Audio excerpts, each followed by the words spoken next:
Sejam mais uma vez bem-vindos ao Dinheiro Limpo Podcast, mais um episódio incrível dessa série que nós estamos aqui a fazer em Portugal, especificamente no Porto, com pessoas incríveis no Porto também.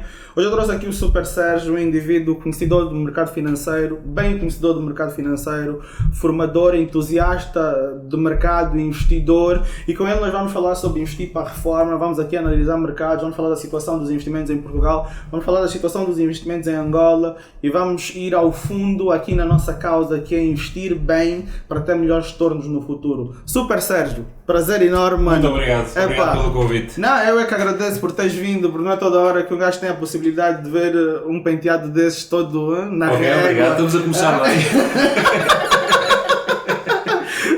Então é um prazer enorme ter aqui, mano.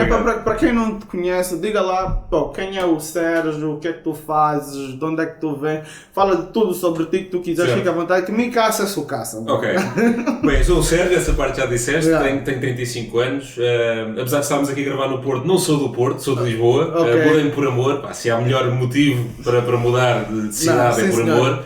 Por isso vou morar no Porto há 3 anos sensivelmente. Nice. E pouco tempo depois de ter mudado, ou seja, mudei em janeiro de 2020 e em maio, por isso os primeiros tempos da pandemia, tudo metido em casa, sem nada para fazer, com muito tempo livre, veio esta questão das finanças pessoais, que é algo que já vinha comigo há muitos anos, lá está, a ajudar os amigos, os colegas, a família, etc.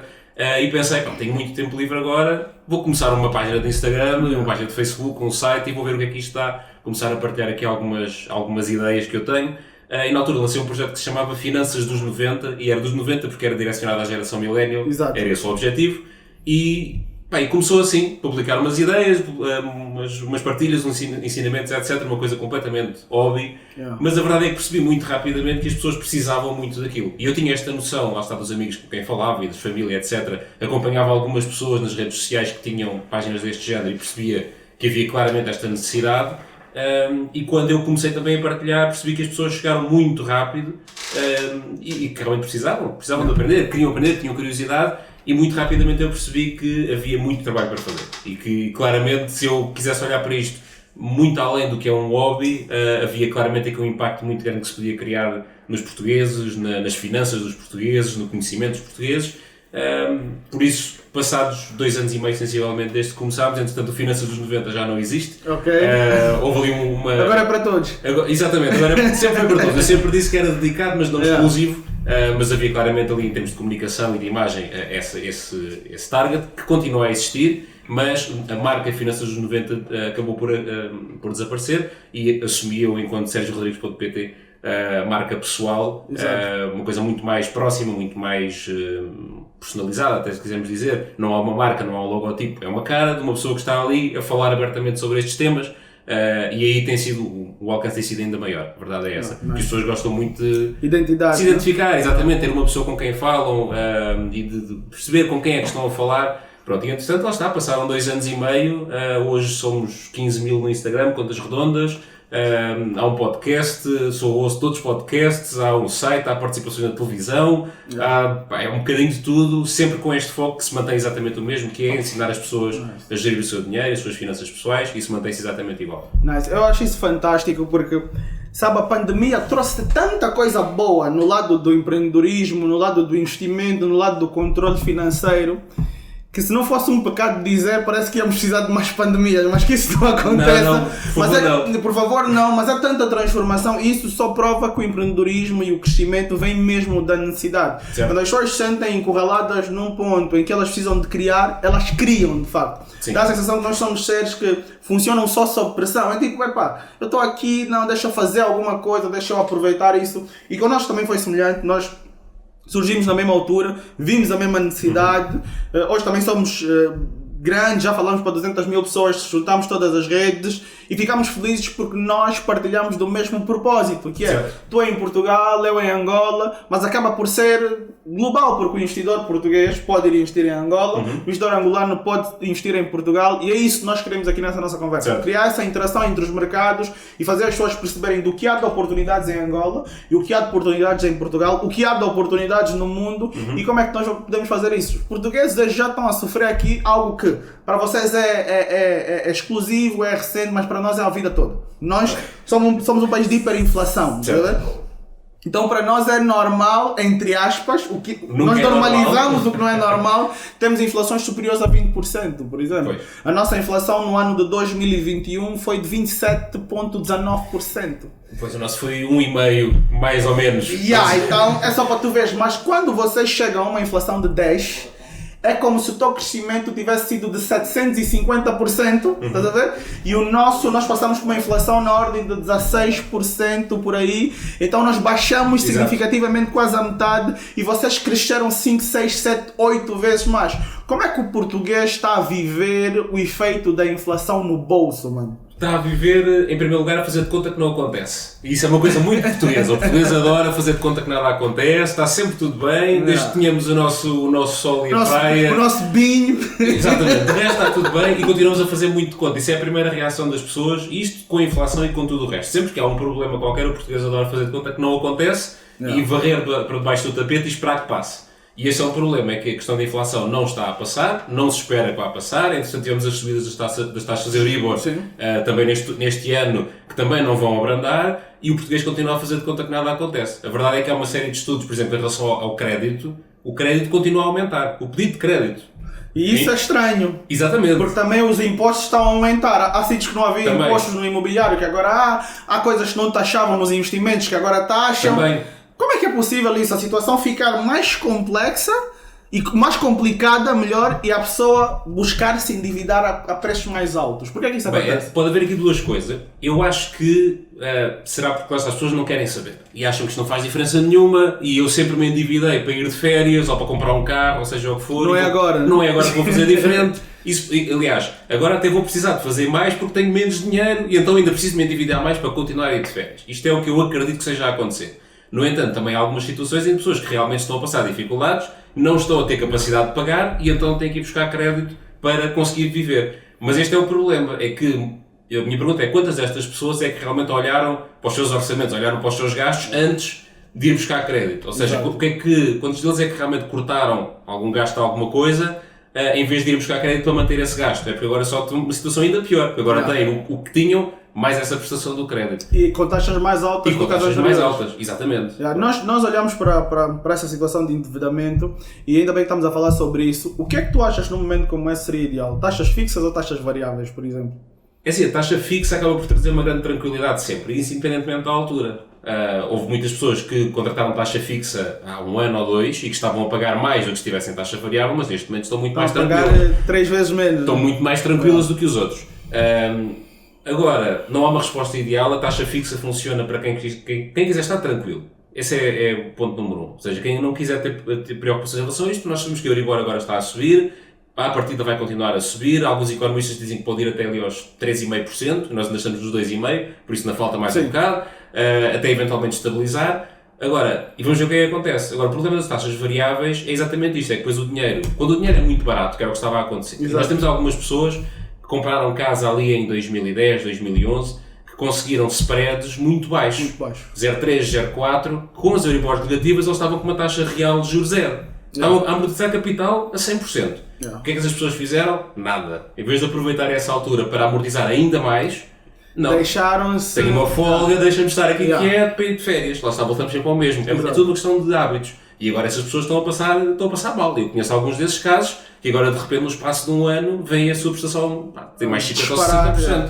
Porque nós olhamos para o seguinte, imagina só que tu estás a investir, estás a olhar para o longo prazo e tudo mais e partimos do princípio que o mercado sempre recupera. Pelo menos é o que se diz. É o que se espera. É o que se espera e é o que no final das contas durante os anos foi acontecer. É Na decisão de tomarmos crédito, por exemplo, pedimos dinheiro emprestado, isso não devia pesar um pouquinho se o teu empréstimo, por exemplo, é para 30 anos? Devia, mas voltamos sempre ao mesmo. Aliás, Portugal é dos países, pelo menos da União Europeia, onde há maior taxa variável. São 92%, se não me falha agora a memória. Os países nórdicos, primeiro, os países nórdicos compram muito menos casas para viver. A maior parte mora em casas arrendadas, isso é logo um ponto. E quem compra em taxas fixas. Em Portugal, a maioria compra para viver e compra em taxas variáveis.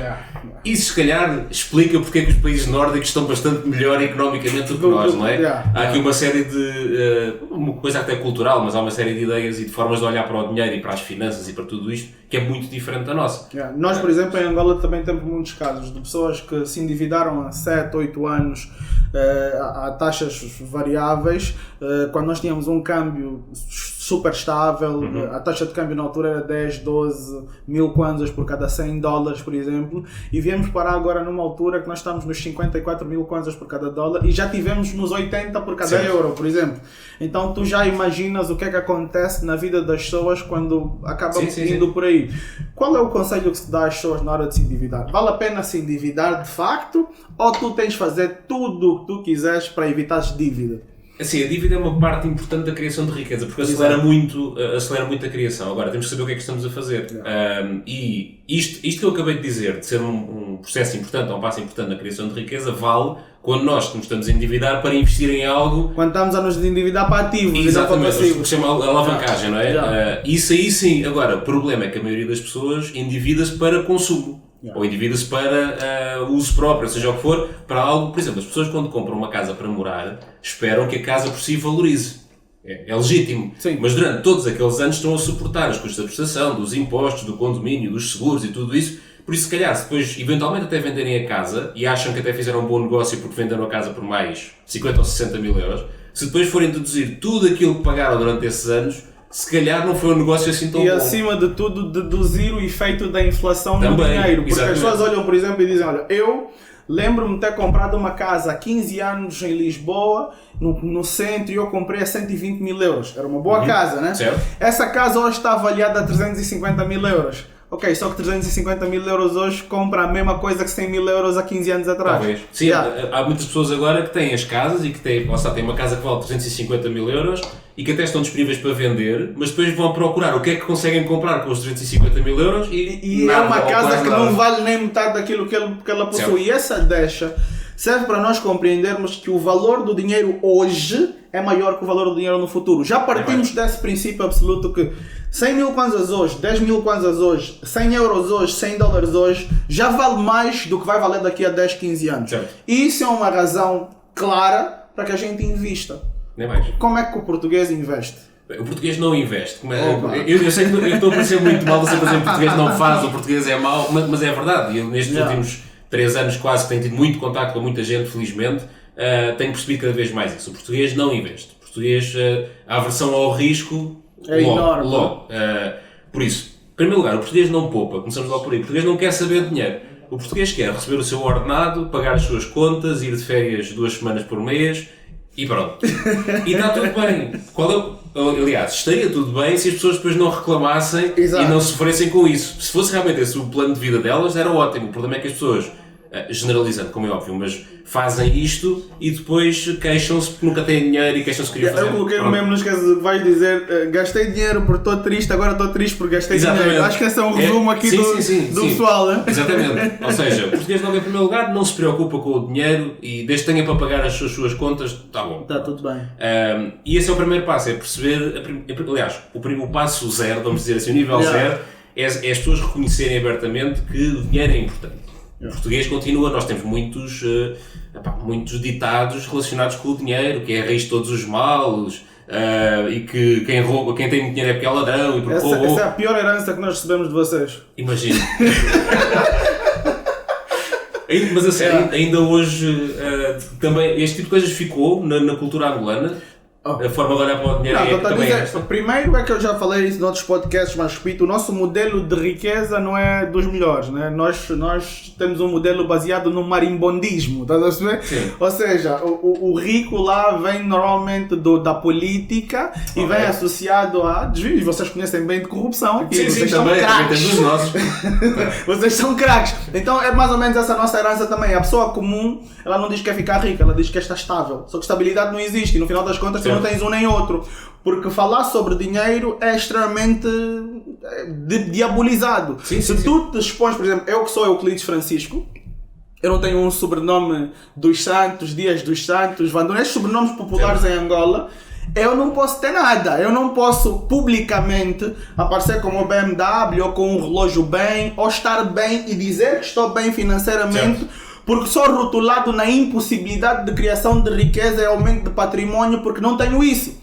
Então, isso é o que acontece em Angola. Então, para as pessoas mais comuns, o que elas querem também é comer, sair de férias uma vez por ano para ir para Portugal. Tu que vens para Portugal uma vez por ano em agosto, no verão, tu estás bem da vida, estás a perceber? Não, o português é ir para o Algarve, que quase não é Portugal às vezes, mas o português adora ir 2 semanas para o Algarve e já é visto como está bem na vida, consegue ir 2 semanas para o Algarve. Exatamente, só que de facto não está. E nós criamos esse estereótipo na cabeça de que a vida é isso e de que nós queremos construir de facto alguma coisa, não faz muito sentido. Por exemplo, as pessoas esperam que sou um indivíduo que criei o dinheiro limpo, que faturamos sim senhora bem, temos um bom posicionamento e sou um empreendedor, tenho outros negócios e outras empresas, elas esperam que eu seja um rapper, que eu apareça com um bling bling, que eu gasto dinheiro à toa, que eu vivo em hotéis 5 estrelas, mas isto não faz sentido, isso não sou eu. E se eu fizer isso, eu vou à bancarrota em pouco tempo. Sim, é verdade. Então, as pessoas não entendem muito isso e elas não apoiam o processo de construção de riqueza dos outros. Falar riqueza é tão complicado em Angola que eu substituo pelo termo fortuna quando quero falar, porque se eu falar de seres rico é complicado. Fala ser afortunado, passas no barulho, fala construir fortunas, passas no barulho, mas falar de riqueza para o angolano é complicado porque o nosso modelo de riqueza não é o melhor, infelizmente. Pronto, então herdaram, olha, desculpa da nossa parte. Péssima herança, mas é o que é, né? Mas sim, ou seja, o português, esse é o primeiro passo, é o português e aparentemente o angolano e se calhar outros, isto não é um problema só de Portugal e de Angola, obviamente, é o que não fala por aí. Sim. Eu acho que deve ser a mesma coisa em Cabo Verde, Santo Tomé, eu acho que já é uma destrução disruptiva. Exato, é capaz de ser isso. E esse é o primeiro passo, as pessoas perceberem que não há mal nenhum em falar de dinheiro, não há mal nenhum em ganhar dinheiro, em querer ganhar dinheiro. Exato. E está tudo bem. Agora, pois o que é que se faz com o dinheiro? Isso depois é que pode fazer de nós melhores ou piores. Isso é toda uma outra conversa que um dia podemos ter, não hoje. Isto é o primeiro passo. Enquanto as pessoas não derem este passo, de assumir abertamente que eu quero ter uma vida que neste momento não tenho. E neste momento eu ganho 1000 euros e 1000 euros dá-me para pagar as contas e lá está, de férias para o Algarve porque ando a poupar ou então meto um crédito, seja o que for, e eu quero mais do que isto. Esta ambição, que está relacionada também financeira, continua a ser mal vista e isto tem que se desconstruir. Porque depois o outro problema é, as pessoas depois só querem o dinheiro. E lá está, isto dá trabalho, ganhar dinheiro. Exatamente. Excluindo aqui alguns afortunados com apelidos que em Portugal também existem, não é? Que eventualmente têm aqui uma outra sorte. Para a esmagadora maioria de nós, dá muito trabalho ganhar dinheiro. E as pessoas não querem esse trabalho, as pessoas querem ganhar dinheiro e é por isso que vão atrás e depois, muitas vezes saem enganadas em todas as burlas, esquemas, etc. de ganhar. Falando sobre burlas, em Angola está uma onda que agora está diminuta porque nós também fazemos um trabalho terrível com relação a isso. Acho que em algum momento alguém vai ser raptado na minha equipa, que não seja eu. Acho que a probabilidade de ser eu é pequena porque se calhar contam comigo para pagar o resgate. Então talvez alguém vai ser raptado porque nós estamos continuamente a avisar as pessoas sobre isso e a levar esses esquemas a serem destruídos. Mas aí está a diferença entre, por exemplo, o rico e o pobre. O rico ele pode ser tudo, pode até ser chamado de mau, de tudo, mas ele não é estúpido. O pobre, por norma, costuma ser mais facilmente enganado porque ele não é ganancioso, ele não é ambicioso, ele é ganancioso. Certo. Então, a falta de ambição e o excesso de ganância faz cair em golpes financeiros que não fazem sentido. Sim. Com rentabilidades semanais na ordem de 100%, e as pessoas não compreendem que o risco é proporcional à rentabilidade e que uma rentabilidade alta sem uma identificação de risco equivalente é um dos principais indicadores de fraudes. Certo. E estão várias pessoas a caírem em fraudes semelhantes em Portugal, no Brasil, em Santo Tomé, em Moçambique, em Angola, devido a esse facto de que elas acreditam que o longo prazo não existe. Sim, e é muito difícil. Nós aqui podemos sempre usar o S&P 500, né, como aquela referência dos tais 10% de média anual. Pois aquilo, aliás, na verdade não são bem 10%, pois há quem faça as contas com a inflação, com a parte cambial, etc. Mas vamos aqui simplificar e dizer 10%. Se eu disser a alguém, e digo muitas vezes, está completamente ao alcance de qualquer pessoa, estes 10%, fácil. Absolutamente. Não é? Agora, vai demorar tempo. São 10% ao ano e vai demorar 20 ou 30 anos até se ver alguma coisa. Como é que eu vou competir, entre aspas, com alguém que lhe vai prometer 100% à semana? Não tenho hipótese, porque se a pessoa quiser ser enganada, atenção, eu gostava de dizer, se a pessoa não souber o que está a fazer e for atrás da ganância e do dinheiro rápido, eu, que vou dizer 10% ao ano durante 20 anos, não tenho hipótese nenhuma de conseguir converter, digamos assim, aquela pessoa, quando eu tenho outras pessoas a dizer 100% à semana. E pronto, depois a pessoa, quando aquilo correr mal, logo se vê. E as pessoas também não percebem, por exemplo, que o investimento, ele potencializa a riqueza, mas ele não necessariamente cria a riqueza. Certo. Porque para ele criar a riqueza, teriam que ser muitos anos demais para que tu pudesses viver dessa mesma riqueza. Tu tens, por exemplo, $100 há 100 anos investidos no próprio S&P 500 a se transformar em $1 milhão, por exemplo. Isto pode acontecer, mas tu não estás vivo em 100 anos, então não faz sentido. O que é que nós fazemos? Nós usamos a nossa renda ativa para potencializar a nossa renda passiva. Então a pessoa tem que perceber que se eu quero ganhar mais dinheiro com os meus investimentos, eu tenho que investir mais. E por efeito, tenho que trabalhar mais, até chegar a um ponto que eu possa me dar o luxo de viver dos meus dividendos e trabalhar menos no processo. As pessoas olham para a bolsa de valores e pelos investimentos como um gênio, tá a ver? Que tu vais chegar, vais pedir e vais resolver tudo. Só que as pessoas não estão dispostas a passar pelo processo de sacrifício para atingirem o resultado de facto. Obviamente que se tu hoje colocares, por exemplo, $100 e amanhã teres, por exemplo, $115 a $110, tu não vais ter esse aumento no salário por ano. É verdade. Tu não vais ter esse aumento no salário por ano. Na tua renda ativa, muito dificilmente isso vai acontecer. Se tu consegues ter essa renda passiva, vai acelerar muito o teu processo de construção de fortuna e no final vai ter o resultado. E essencialmente nós consideramos cash como um ativo que vai mudar o teu paradigma todo, porque em tempos como este, em que o PL da bolsa, o preço sobre o lucro da bolsa está bem mais baixo, porque nós tivemos uma queda significativa na bolsa, tu tens a possibilidade de comprar mais barato e de aumentar a tua possibilidade de retorno. Como é que o português que não poupa consegue aproveitar oportunidades? Não consegue. Até não consegue. Mesmo que poupasse, não ia aproveitar essas oportunidades, porque há uma coisa que costuma dizer aqui muito que é a bolsa de valores é o único sítio onde as pessoas fogem quando está em saldos. Exato. Porque quando é para ir à Zara ou à Primark ou outra loja qualquer, correm todos para a porta para comprar uma coisa qualquer que nem sequer precisam, porque supostamente, depois o cálculo daqueles descontos é um bocadinho discutível às vezes, supostamente está a 20% mais barato do que normalmente e é uma coisa que nem sequer precisam, já têm 10 daqueles. Quando é a bolsa de valores, em que apresenta uma oportunidade, como por exemplo este ano está a ser, toda a gente foge porque já estou a perder 10%, então não quero perder 15%. E isto é uma mensagem que é difícil e que eu e muitas outras pessoas, lá está, tal qual como nós estamos aqui, muitos outros como nós, a passar esta mensagem, que é, isto está em saldos. E eu costumo sempre dar um exemplo, nos primeiros meses do Covid, pelo menos em Portugal, isto foi ali fevereiro, março de 2020, março por aí. Mais ou menos, e quando digo Portugal, digo na Europa, os Estados Unidos, houve ali aquele primeiro mês em que o S&P desvalorizou cerca de 30% num mês, contas redondas. Sim. E eu pergunto a muitas pessoas, mas vocês acham que a Apple vendeu menos de 30%? Ou que a Microsoft teve 30% de prejuízo num mês? Não, as empresas são exatamente as mesmas. Não aconteceu nada às empresas. O que aconteceu foi uma reação de medo dos investidores que começaram a vender aquilo baixou. As empresas são as mesmas. Então se elas são as mesmas e hoje custam menos de 30% ou com 30% de desconto, não é uma ótima oportunidade para as comprar? As pessoas têm que perceber, por exemplo, quando investem em bolsa de valores, estão na verdade a investir em empresas, certo? Só que o que faz o preço é o mercado. Ou seja, a bolsa em si é um comportamento meramente humano. Quando as pessoas têm medo, as pessoas vendem. Quando as pessoas estão otimistas, as pessoas compram. Só que o problema é que o otimismo já vem quando está muito caro. Certo. Então é quando está lá em cima que as pessoas ficam otimistas. Quem sabe investir compreende que aquele é um momento que o preço sobre o lucro está caro, que a bolsa está altíssima demais, que os ativos estão em sobrecompra e ele não se expõe a isso. O que é que ele faz?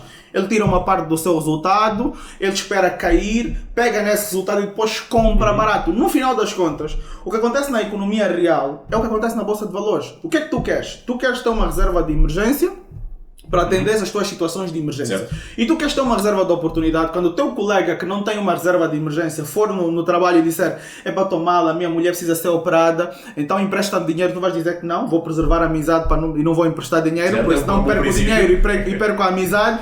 Mas eu posso comprar alguma coisa que tu tens para vender. Ele vai dizer, olha, eu quero vender a minha carrinha, e quanto é que custa a carrinha? A carrinha são 20 mil euros, por exemplo. Não, eu não vou pagar 20 mil euros por isso. Eu no máximo dou 10 mil euros por isso, é o que vale.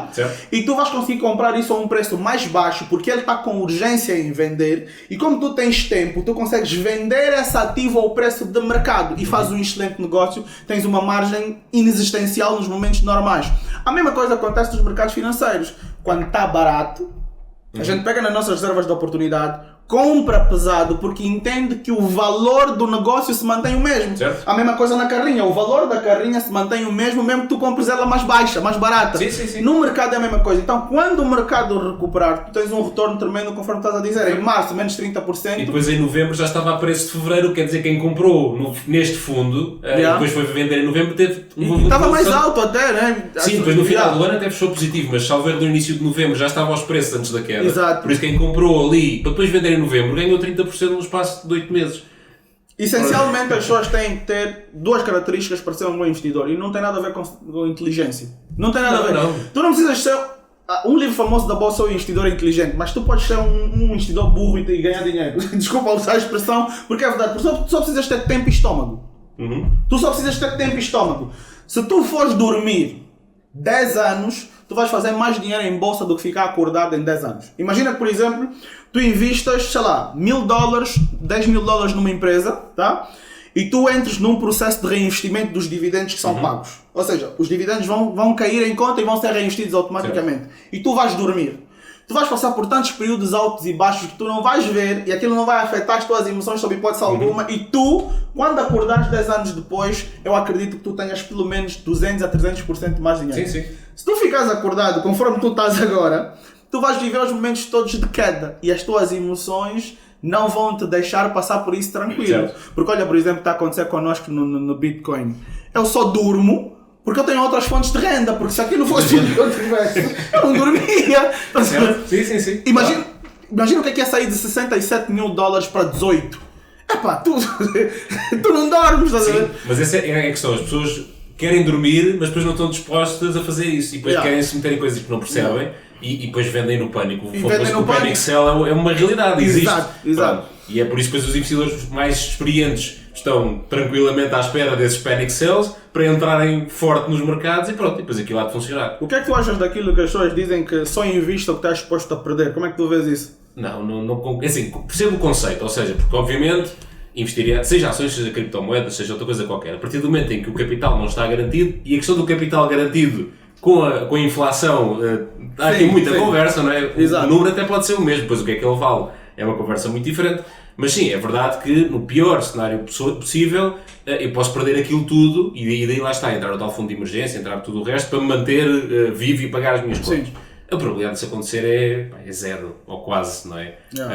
Se eu tiver uma carteira minimamente diversificada e não andar a apostar em coisas que eu não sei, a probabilidade disso acontecer é zero. E na verdade também vamos ser muito honestos. Se tudo for a zeros, então é o quê? É a Terceira Guerra Mundial. Não, o mundo acabou. Ou o mundo acabou, também não me interessa o que é que eu tenho ou o que é que não tenho. Não é exatamente a dizer, porque se a bolsa toda vai a zero, tu não tens comida em casa. Exato. Já o resto também, porque as empresas de comida não estão a produzir, as empresas de transporte não estão a transportar nada. Por isso eu não preciso do meu dinheiro para nada, não fez diferença absolutamente nenhuma. Por isso eu percebo o conceito, não investir aquilo que não se pode perder, nessa perspectiva temos ali uma folga ou de emergência ou de oportunidade eventualmente, claro que sim. Agora tem-se correr riscos, ou deve-se correr riscos, e devem ser riscos calculados. Mas a verdade é muito simples, e agora voltando um bocadinho atrás daquilo que estavas a dizer do investidor inteligente. Eu aqui há umas semanas fiz um workshop sobre finanças, sobre investimentos, etc., aqui na Faculdade de Engenharia da Universidade do Porto, e dei-lhes o exemplo que o ordenado médio de um engenheiro, que estamos a falar de alunos de terceiro ano, salvo erro, por isso quase entrar no mercado de trabalho daqui a pouco, pelo menos é isso que se espera, com o ordenado médio de um engenheiro em Portugal, e se eles colocassem 20% desse valor, que pelo menos eu considero que seja o valor adequado, sim, de parte, está rentabilizado nos tais 10% em média ao ano, e não fizessem mais nada, reinvestimento de dividendos, como estavas a dizer e bem, eles reformavam-se todos com praticamente 2 milhões de euros. Sim. E eu disse-lhes, por favor, vocês saiam daqui, quando começarem a trabalhar, lembrem-se deste gráfico e, por favor, reformem-se todos milionários daqui a uns anos. Porque, na verdade, não é preciso nada de especial. O mercado por si funciona, e nós sabemos que funciona, ainda bem que funciona, e se eu não sei que ações é que devo comprar, porque não percebo o suficiente de ações, então vou comprar o mercado todo e pronto, estou quieto e não faço mais nada. E o resultado vai ser muito melhor do que a esmagadora maioria dos investidores. As pessoas acham que simplicidade é estupidez, estás a ver? É tipo, quando é simples demais, é estúpido. Exato. Tem uma frase, Willas, só me lembra de quem é a frase, porque eu esqueci-me agora, mas ontem eu coloquei essa frase, acho que é do qualquer coisa do Cam, esqueci-me, e ele diz, quando existem várias soluções para um problema, escolhe a mais simples. Certo? Simples assim. Se você tem várias soluções para um problema, a mais simples tende a ser mais eficaz. Só que as pessoas, elas como não entendem os números, elas acham que tem que ser complicado. Não é possível ser tão simples assim. Certo. Estes caras do mínimo são charlatões. Porque não é possível. Só que, por exemplo, se eu for contar com a estatística, vamos supor que eu não seja nenhum gênio, eu não sou nenhum gênio, mas só se, o facto de eu contar com a estatística e saber que eu sou jovem e que eu tenho 20 anos por aí para passar dos 50 e tudo mais e tá ali à frente, eu já tenho o tempo a meu favor. Enquanto eu trabalhar, se usar os tais 20%, eu consigo me reformar com uma qualidade muito maior do que a segurança social. Quanto é que a segurança social paga em Portugal? A segurança social, bem, depende. A forma de cálculo é assustadora. Depende de muita coisa e depois depende se nos inscrevemos, ou seja, se começarmos a trabalhar depois de 2002 ou antes de 2002, porque se for depois de 2002 ainda é pior. Mas numa forma genérica, a pessoa quando se reforma leva mais ou menos 70% do último ordenado que tinha. Mais ou menos. Nós, atualmente, conseguimos levar no máximo da tua reforma até 500 e tal mil kwanzas. Ou seja, tu podes reformar-te a ganhar $10.000, o equivalente a $10.000, mas na tua reforma vais receber 1.000, no máximo. Ok. Em Portugal também existe mínimo, existe máximo. No máximo, sim. É o que acontece. Então as pessoas muitas das vezes pensam, eu já vi vários empreendedores a dizerem isso, eu vou agora baixar o meu salário no meu negócio para não pagar muito imposto. Quando eu tiver 5 anos para chegar na fase de reforma, vou aumentar o meu salário, que as pessoas têm consciência que vão se reformar com o último salário que recebem. Não é. Isso tem dó, tá? Às vezes é o nosso pai que está a falar isso, o nosso irmão, o nosso tio, dá dó e tudo, mas é o que as pessoas por norma pensam. A verdade é que a segurança social, e nós pensamos nos impostos que pagamos, na contribuição que fazemos, não vai, sob hipótese alguma, ajustar-se àquilo que é necessário. E certo. Principalmente, quem trabalha hoje é que paga o reformado de hoje. É assim. Sim. Ou seja, tu vais ter que querer que lá à frente existam pessoas a trabalhar no mínimo para pagar a tua reforma. Certo. Porque se o mundo mudar conforme está a mudar, as pessoas tiverem um nível de educação financeira tremendo e deixarem de contar que esses aspectos do trabalho sempre por conta de outrem e tudo mais, vai diminuir o número de pessoas dispostas a pagar para a tua reforma. Sim. Obviamente, tu não podes entregar o teu futuro nas mãos de outrem, né? Tu tens que confiar em ti e investir. Resolve esse problema. Por que não se investe, meu Deus? Mas o que é engraçado é que o português confia na segurança social para lhe pagar a reforma, que é logo um erro muito grande, e depois o que é mais engraçado é que confia, mas uma coisa que se chama Fundo de Estabilização Financeira da Segurança Social, é que no fundo é um fundo de investimento que tem lá o dinheiro todo da Segurança Social, tem sensivelmente 20% investido em ações. E quais são estas ações mais ou menos? Eu sei que tu fizeste um post É o S&P 500 via ETFs e mercados mundiais, lá está, o mesmo que nós devíamos fazer. Eu acho que tu é que fizeste o post que eu vi que a Segurança Social em Portugal investe na Louis Vuitton e na Coca-Cola. Sim, exatamente. Sim, não é iniciativa minha, mas foi eu partilhei isso e foi noticiado e tudo em Portugal. Sim, que é um fundo de investimento, que está tudo bem, mas 20% desse fundo está em ações. A grande maioria está em ETFs do S&P 500 ou do MSCI World, coisas muito grandes. Aquilo que nós devemos investir, o tal mercado que nós estamos aqui a falar, nós generalizando, o português não o faz, mas a Segurança Social em quem nós confiamos faz. E depois sim, tem alguns títulos individuais, mas de uma forma geral lá está. Então se nós confiamos na Segurança Social, entregamos o nosso dinheiro à Segurança Social, confiamos que ela nos vai pagar a reforma e ela está a investir em ações e nós não. Pelo menos em Portugal ainda investem em ações. Em Angola, a Segurança Social, em tempos atrás, comprou uns imóveis que foram confiscados pelo Estado porque estavam metidos em situações políticas duvidosas. Ou seja, tu não tens como confiar no Estado. Isso não é uma questão de Angola ou Portugal, é em todo o mundo. Sim. Tu não confias no Estado. O Estado não...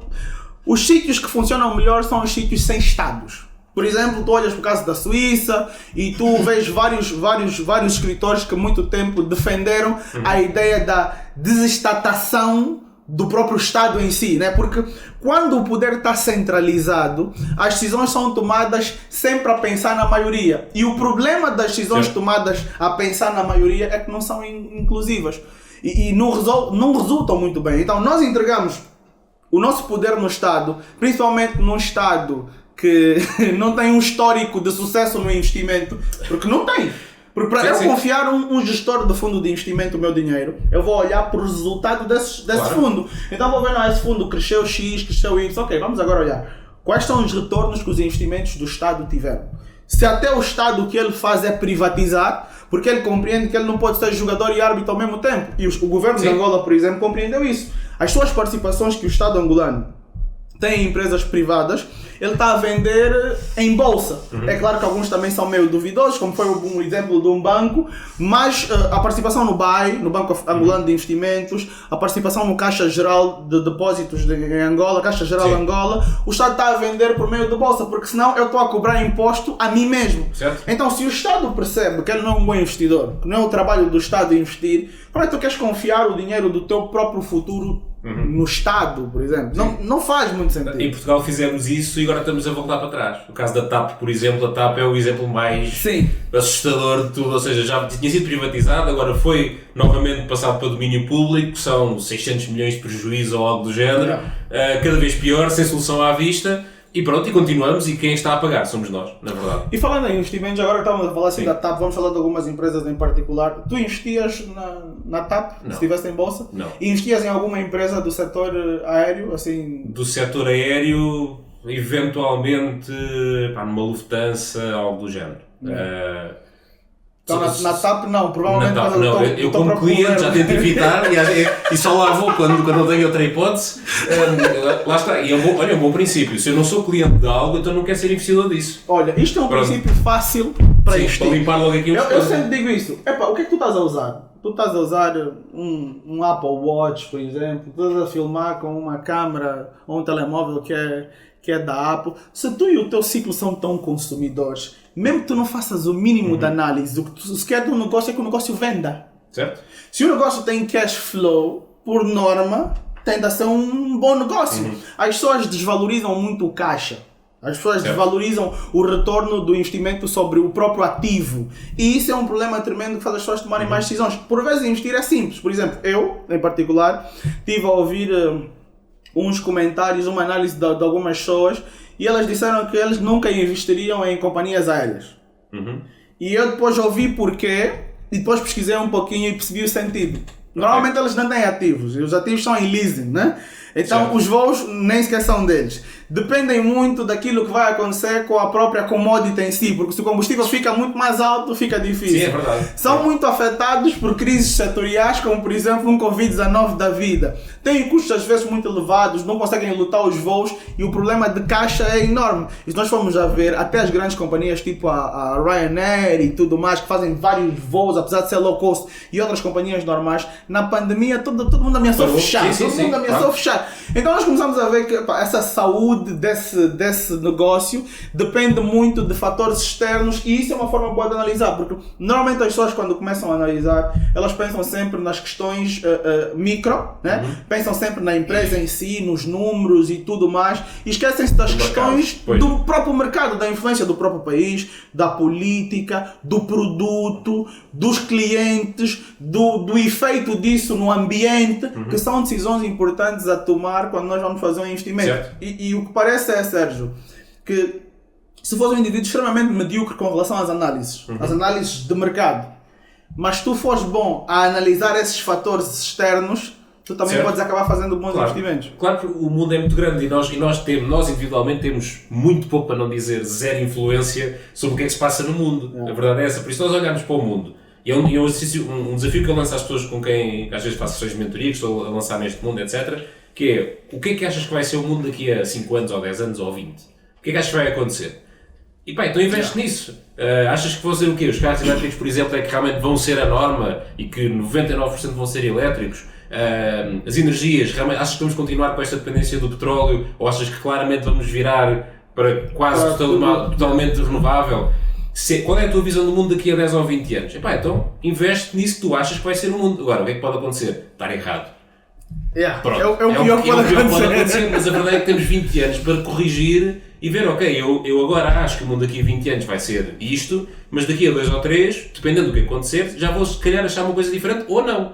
Exato. E vou corrigindo o meu trajeto até lá. Super concordo contigo, e tem até algo para acrescentar sobre isso, é sobre os próprios ciclos de mercado. Por exemplo, nós temos ciclos de curto prazo e ciclos de longo prazo. Então eu sempre penso que a melhor forma de investir em alguma coisa é quando os dois ciclos estão alinhados. Certo. Então nós vamos olhar para o petróleo, por exemplo, E logo pensamos nisso em 2021, no início de 2020, nós começámos a pensar nisso em 2021 principalmente, é que, e principalmente quando a guerra da Ucrânia também despoletou, vimos essa situação. No ciclo de longo prazo, nós vamos precisar de petróleo. Eu entendo isso porque eu sou formado em engenharia de petróleo. Okay. Ou seja, eu sou geofísico de petróleos. Eu sei que apesar de ser um recurso esgotável, é impossível o mundo em 50 anos virar elétrico e virar sustentável. É uma coisa fantástica. É tipo, nós estamos a falar de aquecimento global há 20 anos, mas nunca vimos nada. Certo. Nunca vimos uma política sustentável com relação a isso. Então eu vejo mais ou menos da mesma forma. Se o ciclo de longo prazo do petróleo ele vai continuar a ser necessário, e quando o petróleo no ciclo de curto prazo se mostra extremamente necessário, principalmente com as loucuras da Rússia e tudo mais, ali nós começamos a olhar para isso como um bom momento, um momento ideal para investir. Certo. Ou seja, vai ser sempre um bom momento para investirmos em petróleo? Talvez sim, porque são empresas que têm um retorno sobre os ativos bom.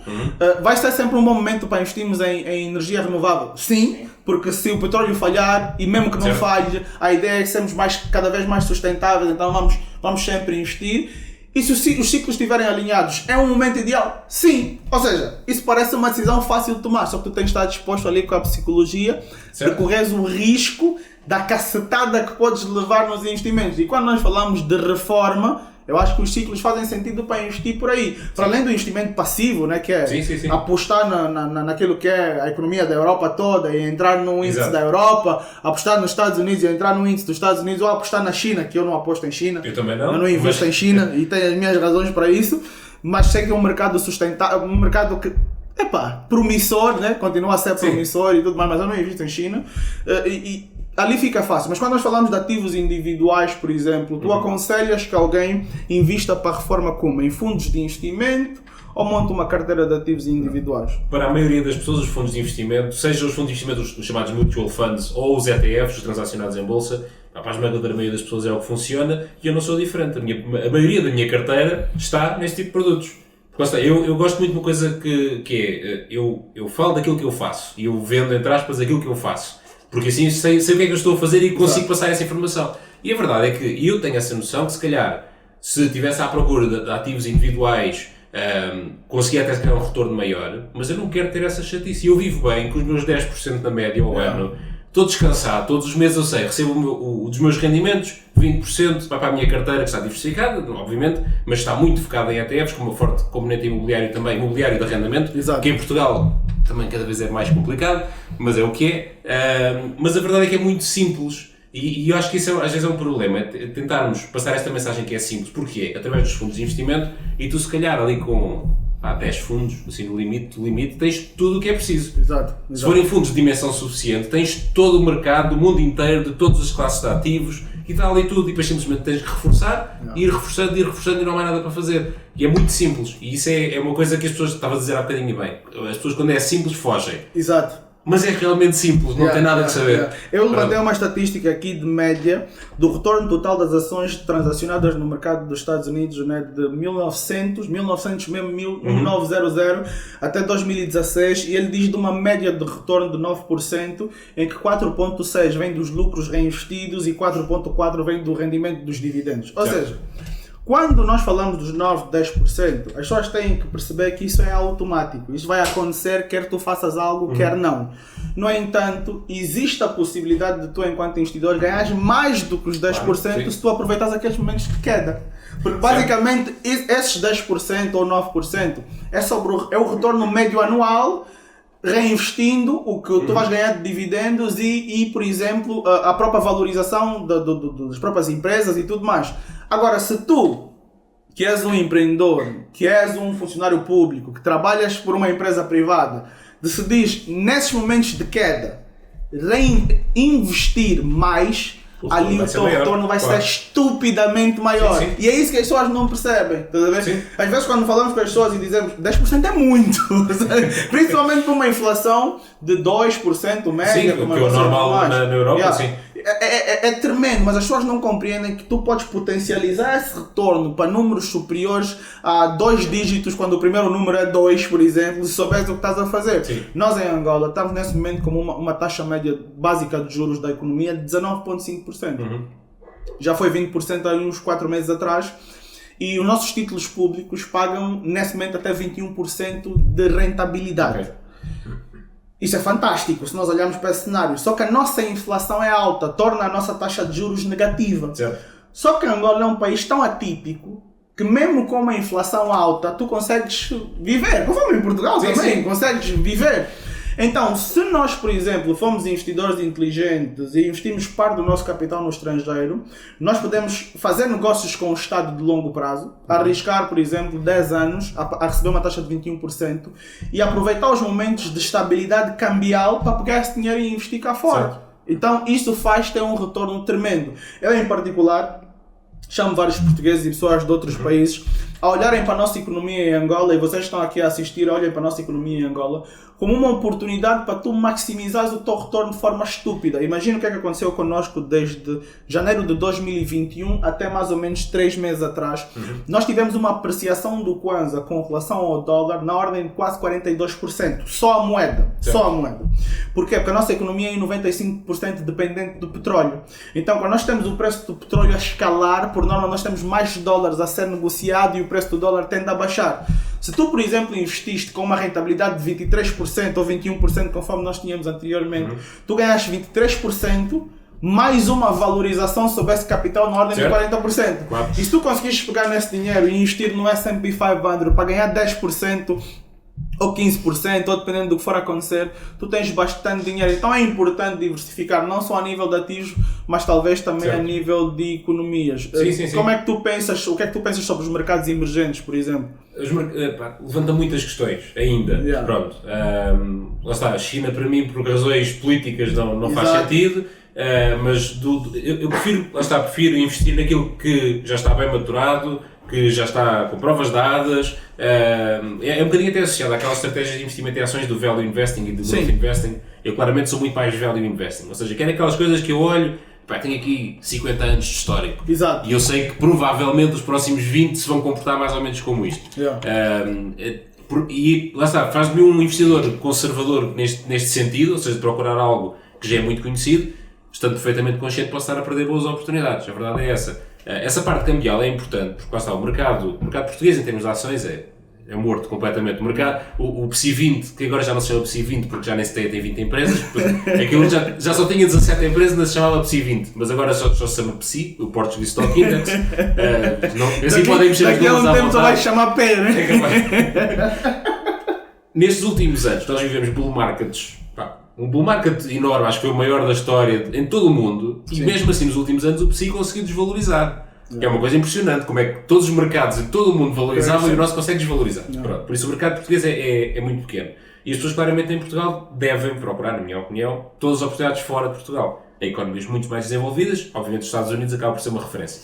Nós também acabámos agora há pouco tempo, e ainda estamos um bocadinho nisto, na questão do euro-dólar. Porque o euro é a moeda mais forte que o dólar, atingimos a paridade aqui há uns meses, entretanto já ficámos abaixo, agora já estamos outra vez acima, andamos aqui muito instáveis. E as pessoas viram isto como um problema nos seus investimentos. O facto do dólar estar a valer mais do que o euro. Exato. Pessoas com dinheiro investido nos Estados Unidos a acharem que uma moeda americana mais forte era mau para os investimentos. Não, é exatamente ao contrário. As pessoas ainda não perceberam que a partir do momento em que investem em algo, o seu dinheiro está lá. E está a viver de acordo com o que estiver a acontecer lá. Então se eu tenho o meu dinheiro investido no S&P 500, por exemplo, não é? Tudo está em dólares. O dólar valoriza. Para mim, nesta perspectiva apenas, é bom, claro que toda a gente quer ter uma moeda forte. E claro que para a nossa economia de uma forma geral, um euro mais fraco que o dólar é uma coisa má. Eu percebo isso. Mas na perspectiva de investimento é uma coisa boa. E as pessoas não perceberam isso. E não perceberam que o mesmo dividendo de 10 dólares vale agora muito mais euros do que valia antes. Exato. E eu depois vou consumir em euros. Por isso, para mim é benéfico ter, nesta perspectiva apenas, atenção, um dólar mais forte do que o euro. Agora, obviamente, se as pessoas forem só investir nos Estados Unidos, depois um dia dá uma volta qualquer, porque sempre dá, e temos um problema. Ou seja, daí a questão de diversificação, e até com a história dos mercados emergentes, claro que sim, para quem acreditar e até quem estiver mais por dentro. Eu agora, depois da nossa conversa, vou estudar muito mais a fundo o mercado angolano, porque não o conheço. Eventualmente encontrar oportunidades de rentabilizar muito mais do que se consegue nestes mercados mais tradicionais. Eu acho que para todos os estrangeiros, o problema de Angola vai passar muito pela taxa de câmbio.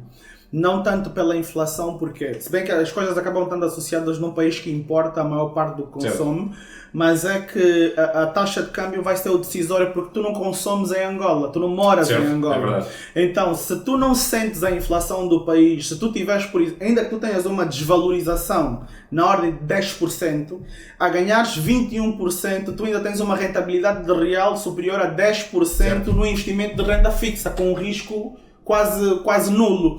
Então é importante que aquele que é o cidadão estrangeiro, por exemplo, ou residente em Portugal, ou português, olhe para Angola no investimento de curto prazo como sendo uma coisa interessante. Nós ainda não temos muita liquidez. No mercado de títulos temos mais liquidez do que no mercado de bolsa. Nós neste momento estamos só com 2 empresas em bolsa, principalmente por causa da iniciativa do Estado, mas a previsão é que em 2023 venham mais 3, né? E aí já vamos começar a ter um índice.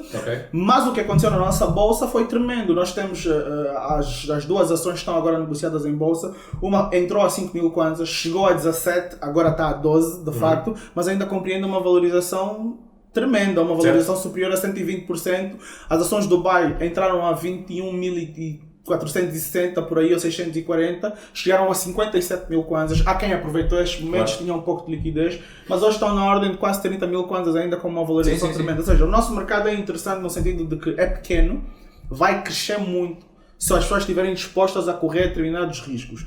Mas o nosso mercado de renda fixa, ele ainda pode dar muito mais do que o mercado acionista, porque o Estado tem necessidade contínua de se endividar e quer cada vez mais compensar o próprio investidor. E hoje já é possível, a partir daqui de Portugal, tu abris uma conta numa corretora angolana e começares a investir lá e aproveitar essas oportunidades. E eu faço aqui essas chamadas pessoas, até para termos mais liquidez no mercado também, e lá ver o nosso mercado como uma oportunidade. Mas eu, enquanto investidor, sei e tenho plena noção que eu vou sempre colocar a minha carteira pelo menos a 40-60. Ou seja, 60% do meu patrimônio vai estar exposto a euro e dólar. Isso é óbvio. E quando eu for ganhar muito em Angola, eu vou rebalancear. Eu vou tirar uma parte de Angola, vou colocar no estrangeiro, porque vou ganhar mais dinheiro, ou pelo menos vou proteger mais o meu dinheiro. Não é só sobre ganhar, é também sobre proteger, né? É o que a gente quer no final, e lá fica muito difícil. Aqui, olho para as oportunidades que existem, olho para outros mercados, como o mercado imobiliário, por exemplo, quando há essa possibilidade. As pessoas só têm que estar dispostas a diversificar no nível de entendimento que elas possuam, né? E não copiar a carteira do Sérgio ou copiar a minha carteira, mas no final, se fizer a cópia do que é indexado, não tem erro. Não tem erro. Sim, é isso mesmo. E sobre a moeda, até para eu acrescentar aqui essa situação, é que o dólar vai sempre ser bom. Vamos partir desse princípio, porque é considerado porto seguro. Então, sempre que nós temos uma crise mundial, o euro vai levar porrada, porque o dólar é onde as pessoas vão seguir, é onde vão colocar o seu dinheiro, principalmente porque se há inflação, por exemplo, o Estado vai aumentar as taxas de juros e todos os países vão migrar o seu capital para os Estados Unidos, porque o dólar está mais seguro e a taxa de juros está mais alta. No final das contas, investir até para quem mora na Europa, nos Estados Unidos, é crucial. O americano também investe fora do próprio Estados Unidos, porque é que, se bem que uma porcentagem muito pequena, né? Porque é que o resto não pode investir lá? Sérgio, mais algum insight que queres passar para nós? Como é que fica constituída a carteira da reforma no final? O que é que se tem? Basta um fundo indexado? Como é que a gente vê isso? Sim, eu diria que aqui há sempre um processo que é preciso fazer, ou seja, claramente ao início, e agora resumindo tudo o que nós falámos aqui, ao início eu claramente posso correr muito mais riscos e posso ter uma carteira muito mais agressiva em termos de ações, por exemplo, porque tenho o longo prazo a meu favor, se acontecer algum desastre eu tenho mais tempo para trabalhar e ganhar aquele dinheiro de novo, tenho isso tudo, e depois o que deve acontecer é ver este rebalanceamento da carteira ao longo do tempo. Ou seja, para mim, isto é uma opinião, não faz sentido que uma carteira de uma pessoa com 20 anos seja exatamente igual em termos de porcentagem de uma pessoa com 60. Exato. Tem que ser muito diferente, porque uma pessoa com 60, mas imagina, uma pessoa com 20 anos tem 100% em ações, porque pode, mora em casa dos pais, não tem responsabilidades nenhumas, se perder aquilo tudo, ganha outra vez, não é um problema. Uma pessoa com 60 anos, ou 65, Exato. Reformada, já com algum problema de saúde, quer dizer, não pode correr esse risco de perder isso, por isso aqui o truque é sempre, o truque não é truque nenhum,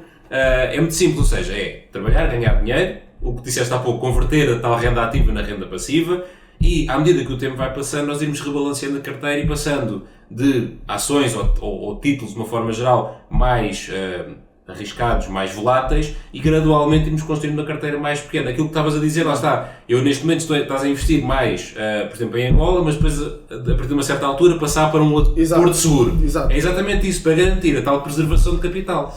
Ou seja, temos ali o início da nossa vida, ali até aos 30 e tal, 40 anos, para construir capital, que é trabalharmos, ganharmos dinheiro, colocarmos mais dinheiro nos nossos investimentos, construir aquela carteira, trazer a rentabilidade, e depois a partir daí, gradualmente, ir passando para outro tipo de produtos. Lá está, como a dívida do Estado, por exemplo. O Estado português não paga 21%, mas ainda assim é simpático, mais ou menos.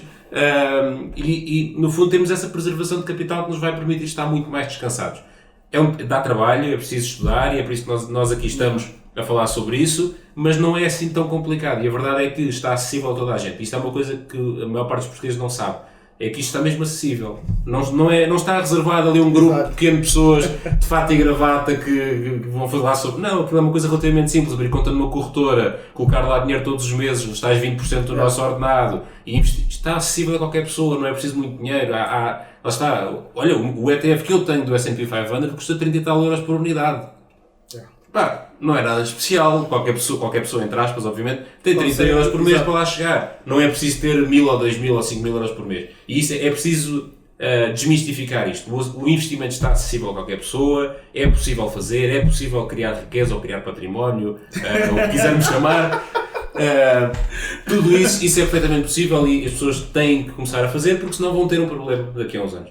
Por a verdade, eu subscrevo isso e tem inclusive aquela regra dos 100, se bem me lembro, que é basicamente pegar 100, subtrair da tua idade para tu avaliar a quantidade de risco que tu podes correr. É claro que isso é muito genérico, mas é, por exemplo, quanto mais novo tu és, mais risco tu podes correr. Certo. Então imagina que tu tenhas tipo, sei lá, 20 anos, tu podes correr o risco de investir 80% em ativos mais arriscados em bolsa, que é mais ou menos 100 vezes menos 20, e o resto tu colocas em ativos mais conservadores, como títulos públicos, um pouquinho de cash e coisas desse tipo, né?